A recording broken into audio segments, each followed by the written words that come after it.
And welcome again to the big match. Today on the programme, the sixth-round cup tie that produced these headlines today. Yes, it's the Newcastle against Nottingham Forest tie, where the crowd scenes wrecked what was, in any case, one of the most dramatic cup ties since the war. That comes up a little later on. Whatever you do, don't miss it. Remember, Arsenal against Barcelona, Highbury, Tuesday.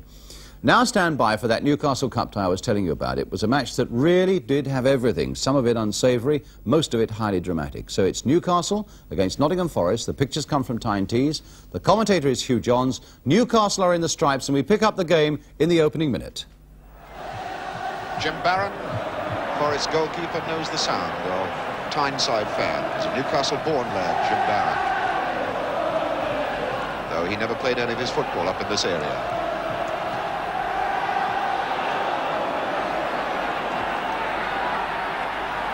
Billy O'Kane, hitting it long. Mackenzie trying. O'Neill hoisting it up there. Bowyer's after it. And a head and a goal! A goal! Ian Bowyer! 1 minute and 30 seconds into the game, and Ian Bowyer keeps his cup tie goals going. What a tremendous shot. It stunned these Newcastle fans. Ian Bowyer. 1-0 Nottingham Forest, 1 minute and 30 seconds into the game. The first attack that Forest made, Martin O'Neill hoists a high ball. McFall was slow to come off his line. Bowyer got there first, a little nod in the back of the net. Dermot picks up Barraclough. McDermott's gone off a good run for fair cross. Chapman was very positive then as Tudor came ghosting in behind him. Johnny Tudor was going in well on that occasion. So Chapman had to be positive. Hibbett will take the corner, this one. Newcastle's second corner of the game. Macdonald on the line. Lyle, it's a bad ball out, and it's a goal. It's the equaliser from Craig. Craig has got it. It's 1-1. 25 minutes of the first half. Hibbett's corner not cleared out properly, and Craig steaming in like a train, whacking a fierce left foot shot hard into the net.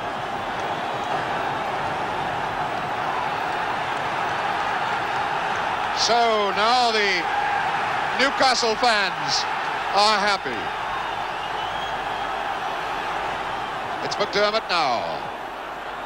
Sorella down, Lyle out. It's a little bit of panic stations going on in the Forest defence at the moment. They've been stunned by that goal. Winfield away. And absolutely no red shirts in that half at that time. Howard.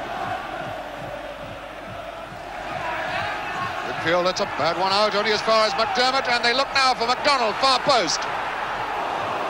Good jump by Billy O'Kane. And again, the black and white favours in the crowd rise as a corner from Hibbett. Tudor up. O'Neill is there. Mackenzie is forward, but he's all on his own.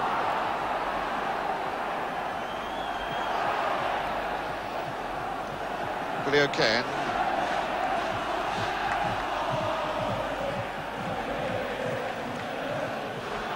Martin down. Howard forward. Chapman fighting for it against now Macdonald, Barraclough. That was some cool stuff then by Winfield as Barraclough went steaming in. Neil Martin. Lyle. Solid bit of work by Smith, but it breaks for Robertson. Looks up.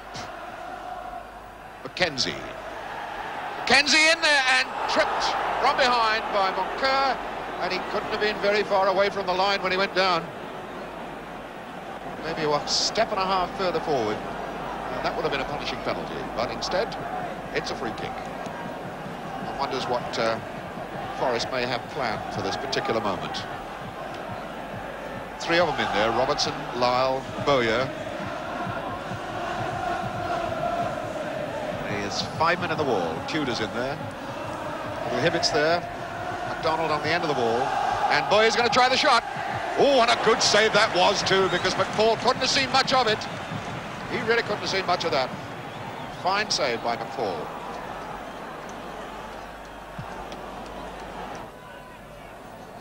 Sorella. Chapman quite happy to knock it back every time. Winfield.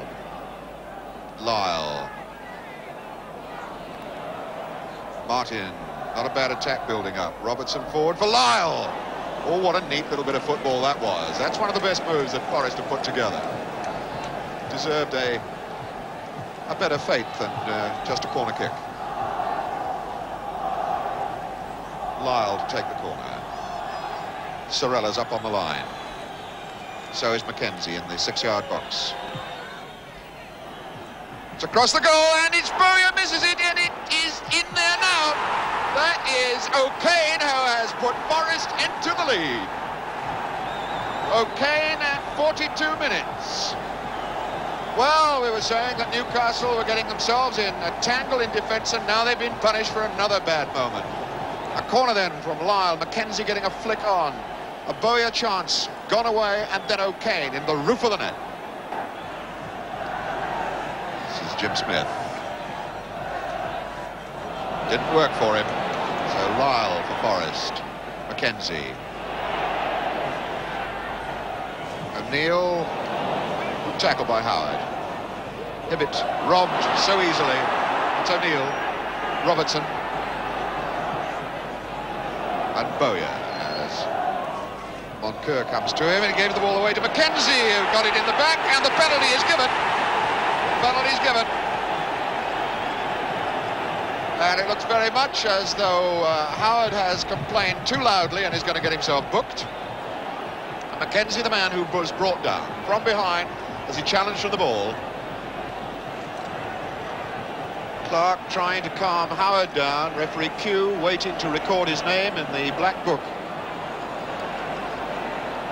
An occasion, I think, when referees might turn a deaf ear, because a penalty given against you in a cup tie when you're already losing 2-1, you're likely to say something. Oh my godfathers, he is going to be sent off.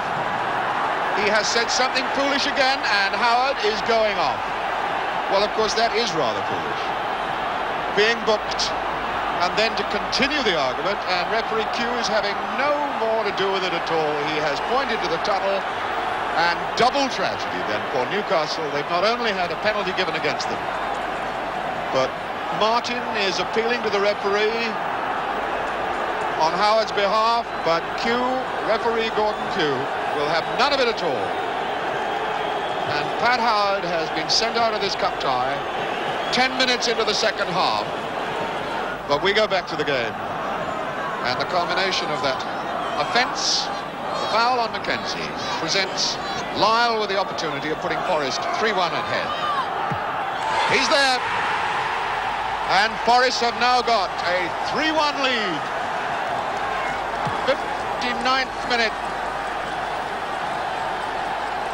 And the crowd up behind there are Forest supporters erupting as Newcastle are in real trouble. The foul then on Mackenzie, the knockdown from behind, and when the ball was put down on the spot, eventually George Lyle knocks in the penalty as cool as you like.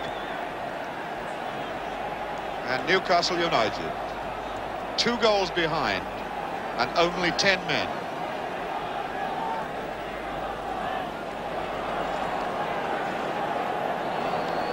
Police lead off a Newcastle fan who wanted to protest to the referee, and violence erupts behind the goal now.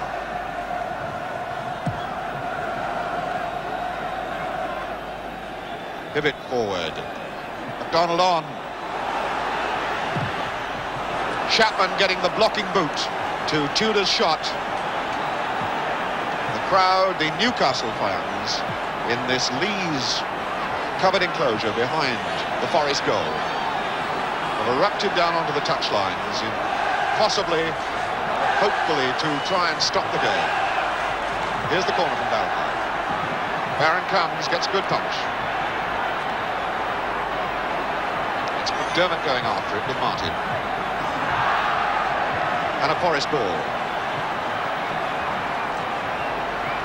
police reinforcements moving around the ground now to get behind the Forest goal. An unnerving time for goalkeeper Jim Barron as Mackenzie breaks forward for Forest. Going hard and fast. Martin is in the middle, waiting for the cross. And Bowyer just ran straight over the ball. The ball took a bad bobble off the bumpy pitch, and Hibbett knocks it out long for Macdonald. Chapman is there. Chapman, a real stalwart of this side this afternoon. The captain is playing a captain's part.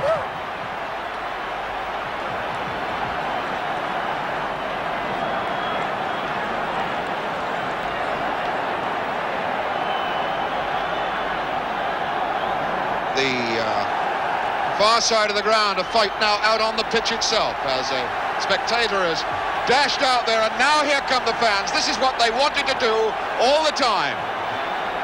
Newcastle fans rioting out onto the pitch, a terribly dangerous moment for the players themselves now. As they charge down the field, these Newcastle supporters to where the Forest supporters are behind the other goal. And we're going to have trouble all the way around this ground. And referee Kew has pointed to the dressing room. He's not having the players involved in any problems out here. Indeed, referee Mr. Kew acted positively there. His first thought was for the safety of the players, and that's quite right. You can see they were hardly young hooligans either.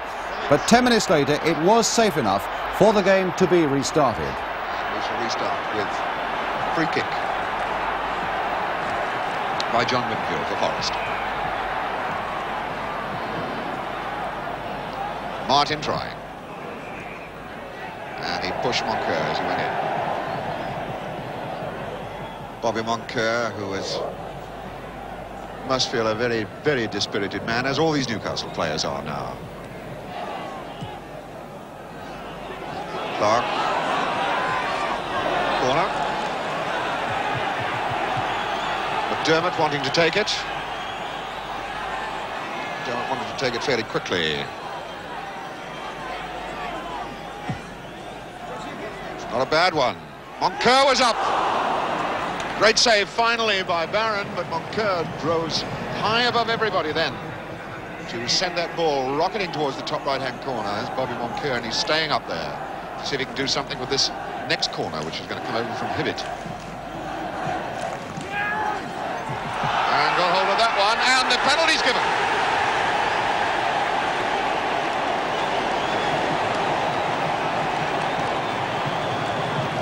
Well, there's a turn-up for the book.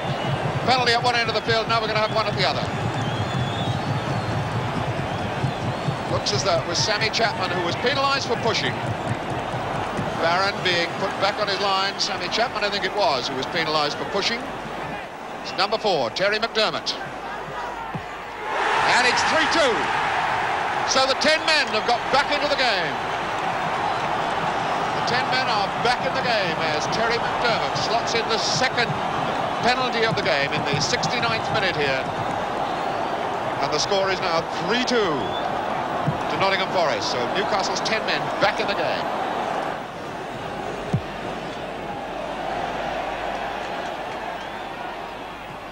Well won by Hibbett. Hibbett still going. Right in behind Forest. It's a good cross ball, and it's Tudor! It's 3-3! What a beautiful goal! Johnny Tudor sends the ground, erupts again.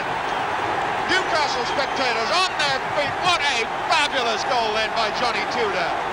So the 10 men have picked themselves right up off the floor. It's all tied up at 3-3.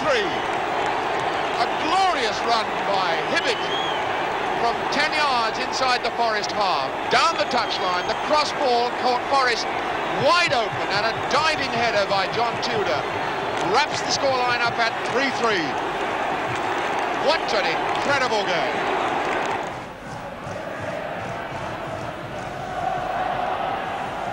And it's still on for Smith. Sammy Chapman, well, he's made some pretty lengthy clearances, but that's the best yet.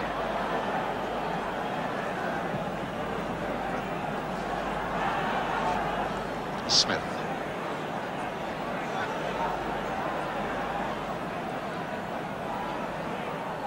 For Tudor. Tudor hammering it. Macdonald, there it is! The winner, surely! Bobby Moncur, 4-3! What an incredible reversal! 89 minutes, 1 minute to go, and Bobby Moncur has scored it. The crowd erupts again. A fabulous cross ball by Tudor from the far side. Macdonald knocking it across into the 6-yard box, and amazingly, centre-back Bob Moncur got on the end of it, and he has put Newcastle 4-3 up. What a wonderful goal. Well, it's 19 years since Newcastle played in a semi-final, and it looks as though that's what they're going to get. That's what the Newcastle fans think anyway. And they are in the semi-final. A fantastic roars and cheers of this crowd rise up to greet their heroes. There's the full-time scoreline. An incredible scoreline when you remember that 10 minutes into the second half, Nottingham Forest went ahead 3-1 from the penalty spot. And now they've been pulled back and beaten here at Newcastle 4-3. Well, two immediate reactions to that, I think. Forest claimed with some justification that the crowd beat them. It robbed them of their concentration when the match seemed won. And secondly, it's quite plain that those mindless hooligans, and they really weren't all youngsters as you saw, have put the Newcastle club deep in trouble with the authorities. Malcolm Allison, what sort of trouble do you think Newcastle are going to face? Well, it looks like they'll have their ground shut exactly the same as Leeds United did. I mean, if this sort of thing goes on in football, we're going to have fences all around the grounds. Yeah, this is a thing that people have always shied against here, but they happen in South America. You always see them in Holland as well. You feel that we're pretty close to that now? Well, I think that the Football League are going to say that you've got to have some safety precaution against this type of thing. Yeah. Well, it was an incredible match, and with the two penalties, which particularly we're going to look at now, are both the sort of penalties that we've advocated on the programme for quite some time, that referees should give. The first one coming up now. You see a situation develop down the left-hand side. You see Bowyer go up for the ball, and it drops back over his head, and Moncur miskicks. And Mackenzie gets the ball under control. He takes it down his chest, and you see Craig run into the back of him here. Not intentional, but he definitely runs in the back and knocks Mackenzie down, and the referee has no option but to give a penalty. Not intentional, but in fact it was a penalty, and it's the sort of penalty, as we've said, that we would like to see referees give more often. Yes, it wasn't intentional, but it still robbed the player of having a chance at goal. You know, I mean, he got the ball under control. And the involvement that Howard got into after this incident, you know, was ridiculous. No, well, let's have a look at that now, because the impression certainly that you get looking at it is that the referee, Gordon Kew, did everything he possibly could to keep Howard on the field. Howard has begun arguing, and he's still arguing, and the referee's making it clear, if you have any more of it, I shall have to send you off. And that's what he's saying now. But Howard goes on arguing after that, and he's saying, look, if you go on, I shall have to send you off. And Howard still goes on arguing, and finally, that's enough. You're off. And I'm bound to say that the referee was absolutely right, and there's a lesson there to everybody. Do not argue with referees. But then, of course, we came to that incredible... Would you have thought that it was possible for Nottingham Forest to lose that match at that point? No, it was... With 10 men and 2 goals lead, you know, it's almost impossible. I don't know whether they lost their nerve or whether the crowd really upset them. What do you do if you're playing against 10 men in those situations? Well, I mean, really and truly, you've got to force them back in their own half and keep possession. But they didn't seem to... I mean, they must have had several chances to break away, you know, which we never saw in the film itself, but I couldn't understand it at all. But you must give credit to Newcastle for a tremendous fight back. Indeed. The next magnificent twist came when Newcastle themselves were awarded a penalty. And again, we believe the referee was absolutely right, don't we? Yeah, this is a corner by Hibbett. Now, you see the ball floated over, and you see Macdonald go to jump, and you watch the goalkeeper. The goalkeeper pushes him in the back. There. And catches. And the referee's standing right behind him. Now, this often happens in the box, and many goalkeepers have got away with this sort of thing. And not many penalties are given in this situation, but it's definitely a penalty. Yeah. What do you think about Newcastle now? You've already said on the programme you think Leicester City are a good bet for the Cup, but Newcastle, I know, have impressed you all through the season, haven't they? Yeah, I keep thinking Newcastle are going to win something. But they got 3-1 behind in this game. And they've struggled through every round, you know, but I don't know, that might be their year for the Cup. It might be. That's it, though. Remember, on the ball next Saturday lunchtime, the big match, of course, next Sunday afternoon at 2:15, And we leave you today, well, with what else? With the 2 goals that put Liverpool and Newcastle through to the semi-finals of the Cup. And at Newcastle, of course, it gave the game that unbelievable finish. Tudor, hammering it. Macdonald, there it is! The winner, surely! Bobby Moncur, 4-3! Got the better of Collier there, and he's got Toshak in the middle. There's the little clip to Don Toshak. Toshak, yes!